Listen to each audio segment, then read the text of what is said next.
একটা শান্ত গ্রাম, আর সেই গ্রামের এক কোণায় দাঁড়িয়ে আছে এক ভয়ঙ্কর গাছ, যে গাছটাকে সবাই বলে ভূতের গাছ।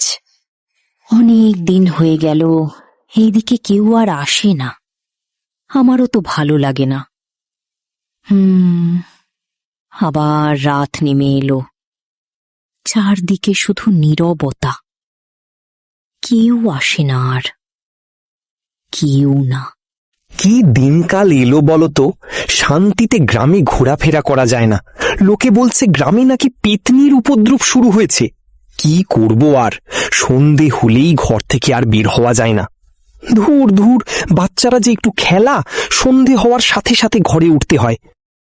একদম ঠিক বলেছ ভাই, কি আর করবে বল, কিছুই তো করার নেই। আমি তো কয়েকদিন আগে শুনলাম যে এইসব হচ্ছে গ্রামে, কি আর করার, সবার ভালো করে সামনে থাকতে হবে। হ্যাঁ, সব ঠিকই আছে, কিন্তু এত ভয়ের মধ্যে কি বাঁচা যায়? আর আশেপাশে এত গ্রাম থাকতে শেষমেশ আমাদের গ্রামে এসে পড়ল। যাই হোক, সবাইকে ভালো করে থাকতে হবে। যাই হোক, সবাই ভালো করে দেখে শুনে থাকতে হবে। যাই, বাড়িতে যাই, সন্ধে লেগে এলো। তোমরা বাড়িতে যাও। হ্যাঁ হ্যাঁ, বাড়িতেই যাই, সেটাই আসলে ভালো হবে। কারণ আরেকটু পরে যে তাণ্ডব শুরু হবে, তাতে আর বাঁচা যাবে না। ভালো করে তোমরা সবাই থেকো। হ্যাঁ হ্যাঁ, আমিও বরং বাড়িতেই যাই।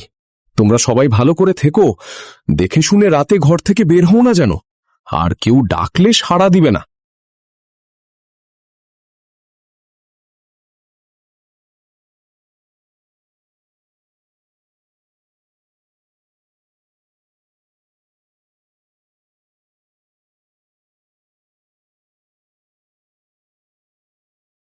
মা, শোনো না, এই কলেজে তো অনেক চাপ গেছে, এখন একটু ছুটি পেয়েছি।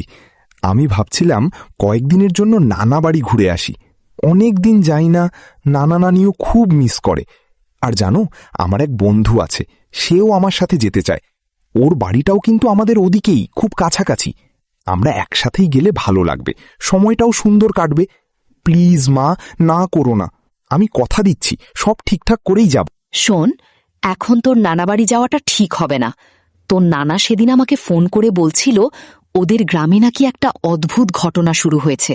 সবাই বলছে একটা পেতনির উপদ্রব চলছে। রাতে নাকি কেউ বের হতে সাহস পায় না, অদ্ভুত শব্দ শোনা যায় চারদিকে। আমি এসব শুনে খুব চিন্তায় আছি। তুই তো জানিস আমি এমনিতেই এসব ব্যাপারে ভয় পাই, তাই বলছি এখন না যাওয়াই ভালো। তুই চাইলে তোর বন্ধুকে নিয়ে শহরের মধ্যেই কোথাও ঘুরে আয়, একটু ফ্রেশ হয়ে আস। পরে সব ঠিক হলে তখন না হয় একসাথে নানা বাড়ি যাস। আমার কথা একটু বুঝে চল প্লিজ। না মা, আমি এখনই যাব। বেশি দিন না, মাত্র 2 দিন থাকবো, তারপর চলে আসব। প্লিজ মা, আমার বন্ধুকে আমি কথা দিয়েছি, ও অনেক আশা করে আছে। আমি সাবধানে থাকব, তুমি একদম চিন্তা করো না। যাবি ঠিক আছে, কিন্তু মনে রাখিস 2 দিনের বেশি না। তোর বন্ধুকে নিয়ে তোরা দুজন সাবধানে যাস, আর সবকিছু ভালো করে দেখে শুনে থাকিস। কোনো সমস্যা হলে সাথে সাথে আমাকে জানাবি। হ্যালো রাফি, শোন, আমি আমার মাকে ম্যানেজ করে ফেলেছি। কালকে আমরা দুজন যাব। তুই ঠিক সময় আমার বাড়ির সামনে চলে আসিস। সব ঠিক আছে, কোনো টেনশন নেই। কালকে দেখা হবে, ঠিক তো? হ্যালো রফিক, শোন, আমি কালকে একদম সকালে তোর বাড়ির সামনে চলে আসব। আমরা দুজন মিলে এই ট্রিপটা অনেক মজা করে কাটাবো। সব ঠিকঠাক রেডি রাখিস, আর তাড়াতাড়ি ঘুমিয়ে পড়িস যেন সকালে উঠতে পারিস। কাল দেখা হবে, ঠিক আছে?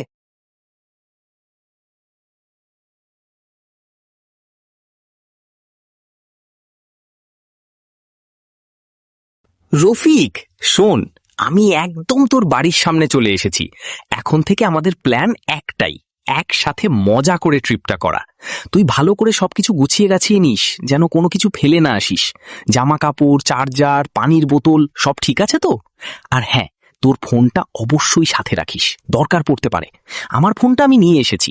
আমরা দুজন একসাথে হাঁটতে হাঁটতে যাব, রাস্তা দিয়েই যাব, গাড়ি নেওয়ার কোনো দরকার নেই। এতে করে যাত্রাটাও অনেক বেশি সুন্দর আর মজার হবে।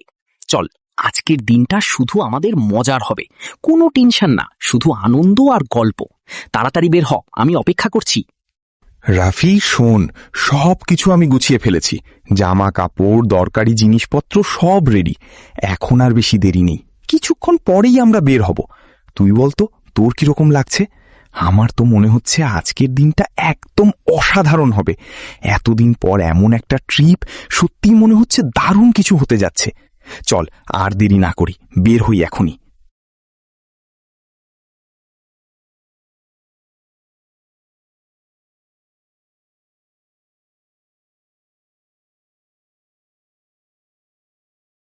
তো একা থাকতে চাই না।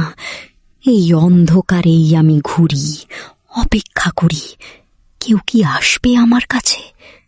না, কেউ আসে না, কেউ না। আজ কেউ না কেউ আসবেই, আমি অনুভব করছি। খুব কাছে, খুব কাছে।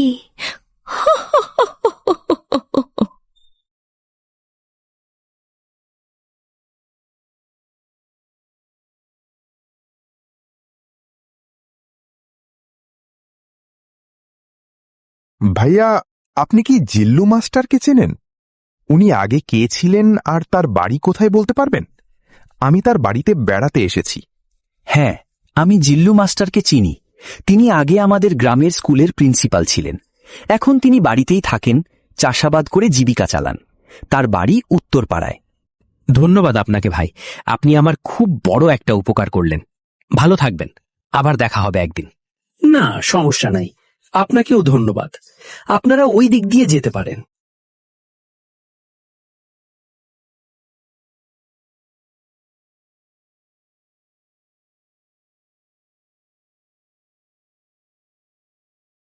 দাদু ভাই, কেমন আছো? তুমি বেড়াতে আসবে এখানে তোমার মা আমাকে আগেই বলেছে, কিন্তু গ্রাম কেমন দেখলে? ভালো শুনলাম কলেজের ছুটিতে এখানে এসেছো। বাদ দাও তো এসব কথা। দাদু ভাই, তোমার বাবা মা কেমন আছে? বাড়িতে সবাই ভালো আছে তো? অনেক দিন ধরে তোমাদের ওখানে যাওয়া নেই। তুমি এলে ভালোই হলো। হ্যাঁ, নানা নানি বাড়িতে সবাই ভালোই আছে। মা বাবা সবাই ভালো আছে। আমার পড়াশোনাও ভালো হচ্ছে। ওই কলেজের ছুটিতে তাই বেড়াতে গেলাম তোমাদের এখানে।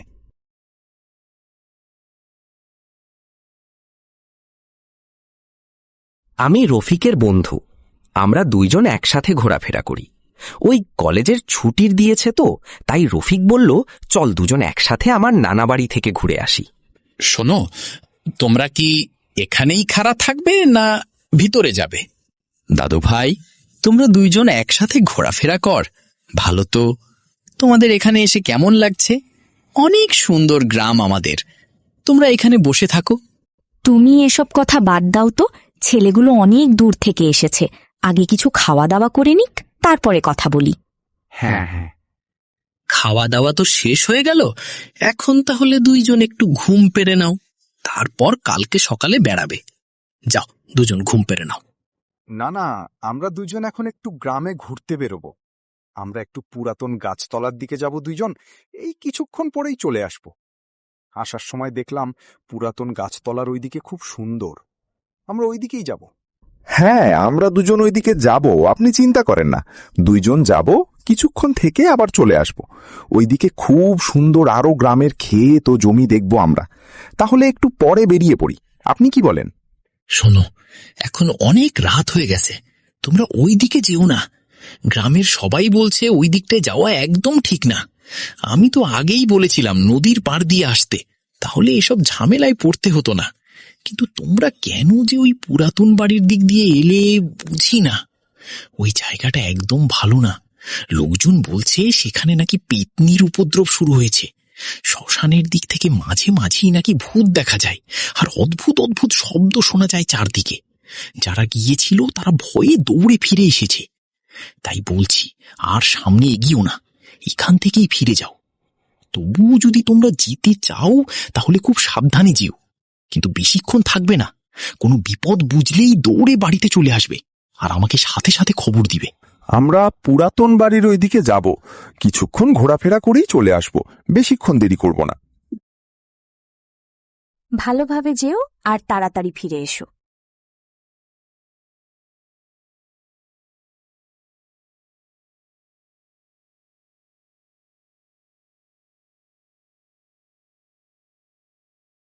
দাঁড়াও দাঁড়াও, তোমরা এদিকে কোথায় যাচ্ছ? তোমরা জানো না সন্ধ্যাবেলা এইদিকে যাওয়া মানা। এদিকে গেলে তোমাদের বিপদ হবে। বাড়িতে ফিরে যাও, ওইদিকে যেও না। তোমরা কার বাড়িতে এসেছো? তোমাদের তো আগে কখনো দেখিনি। এসব কি বলছেন আপনি? আমরা এই গ্রামে জিল্লা মাস্টারের বাড়িতে বেড়াতে এসেছি। উনি আমার নানা হন। আমরা এদিকে ঘুরতে যাব, তাতে কি হবে? যাই হোক, আমি ভালো করে বলছি, তোমরা এখনো চলে যাও। ও কিন্তু একবার এলে তোমরা মরে যাবে। রফিক, এ চাচা মনে হয় ঠিকই বলছে, আমাদের ওখানে যাওয়া ঠিক হবে না। চল বাড়িতে ফিরে যাই। মনে হয় ভালো হবে না তাহলে। যেভাবে মানুষটি বলছে আমাদের বিপদ হবে। তুই বাদ দে তো, এইসব গ্রামের মানুষের কথা শুনে তুই ভয় পাচ্ছিস। কিচ্ছু হবে না, আমি আছি। চল দুজন যাব আর চলে আসবো। এগুলো সব অনেক আগের কথা, ভূত বলে কিছু হয় না। সময় হয়ে গেছে, সময় হয়ে গেছে, সময় হয়ে গেছে, এসে গেছে, এসে গেছে। কেউ বাঁচবে না। চল এখন যাওয়া যাক, কিছুক্ষণ পরেই চলে আসবো। চল। রফিক, যাচ্ছি ঠিক আছে, কিন্তু বেশিক্ষণ থাকবো না, তাড়াতাড়ি চলে আসবো।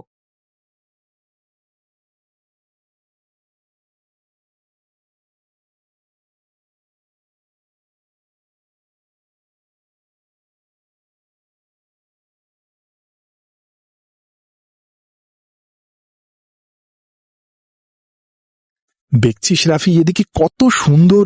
তুই আজারা ভয় পাস, এদিকে কত সুন্দর প্রকৃতি আর কত বড় একটা গাছ। তোর কেমন লাগছে রে রফিক, বল না। আমার ভালোই লাগছে।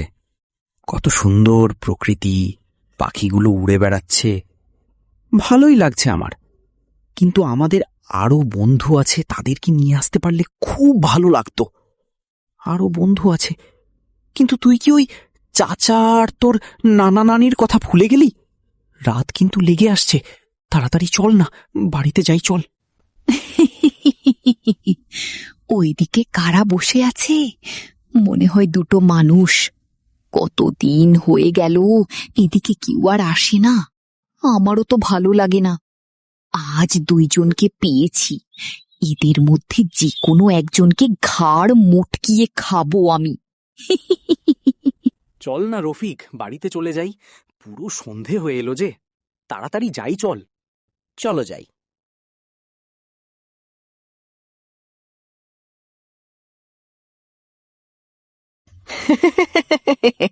এবার তোদেরকে বাঁচাবে। এবার তো তোরা দুইজন শেষ। তোরা কি জন্য এদিকে এসেছিস? তোদের এখন ঘাড় মটকাবো। হা হা হা হা, তোরা শেষ। শেষ ইচ্ছা থাকলে বল। রাফি, এ তো দেখছি সত্যি সত্যি পেতনি। এখন কি হবে আমাদের? এক কাজ কর, তুই বাড়ির দিকে দৌড় মার। আমার যা হয় হোক, কোনো কথা বলিস না, শুধু বাড়িতে যাওয়াই তো লক্ষ্য।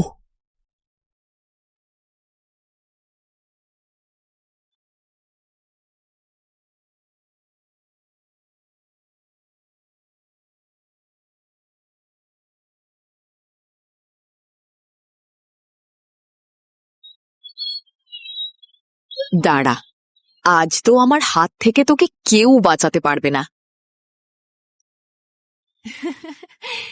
যতই দৌড়া, কোনো লাভ নেই। আজকে তোর ঘাড় মটকাবো আমি, তোকে কেউ বাঁচাতে পারবে না।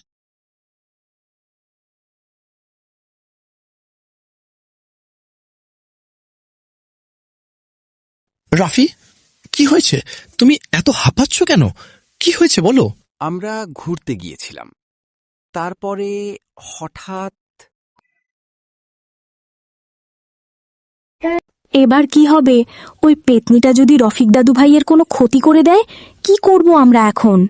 এখন আমাদের তান্ত্রিক বাবার কাছে যেতে হবে, কারণ তিনি ছাড়া এখন আর কেউ আমাদের রক্ষা করতে পারবেন না।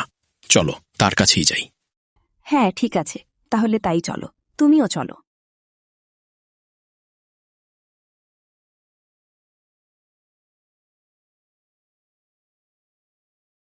তান্ত্রিক বাবা, পেতনি আমার নাতিকে। আমি জানি ও আপনার নাতি রফিককে নিয়ে গেছে। চিন্তা করার কিছু নেই, ও রফিকের কিছু করতে পারেনি, কারণ আমি আগে থেকেই কিছু মন্ত্র দিয়ে এই গোটা গ্রামকে জুড়ে দিয়েছিলাম। এখন ওকে আমি ডেকে গ্রাম থেকে বিদায় করব। বিন ছোটক পেতনি কর্মর কটাক, এসে পড়ো। তুই কোথা থেকে এসেছিস এখানে? তুই কি জন্য এখানকার মানুষের ক্ষতি করছিস? তুই কি চলে যাবি নাকি তোকে আমি মেরে ফেলবো? তুই রফিককে কোথায় রেখেছিস বল? তুই তাড়াতাড়ি বলে দে। দেখছিস না ওর নানা নানি কান্না করছে? তাড়াতাড়ি বল কোথায়, না হলে আজ তোকেই শেষ করে দেব। কিছু করিস না। আমি এখনই গ্রাম থেকে চলে যাব, আর জীবনে আসব না। রফিক পুরাতন বাড়ি সেই গাছতলার নিচে পড়ে আছে। তুই আমাকে কিছু করিস না তান্ত্রিক, আমাকে ছেড়ে দে। আর কোনো চিন্তা নেই, এই পেতনি চিরতরে গ্রাম থেকে চলে গেছে। আপনারা পুরাতন বাড়ির গাছের নিচ থেকে রফিককে দিয়ে বাড়িতে যান, আর কালকে ওকে বাড়ি পাঠিয়ে দিবেন। ধন্যবাদ।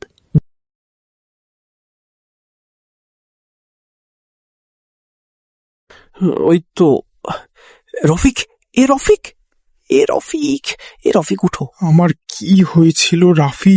আমার মাথাটা খুব ব্যথা করছে, কিছু মনে পড়ছে না। কিছু আর মনে করতে তোকে হবে না, চল বাড়িতে চল। হ্যাঁ তাই চল, বাড়িতে চল বরং। তোর জন্য আজ যে ধকলটি গেল, বাড়িতে চল।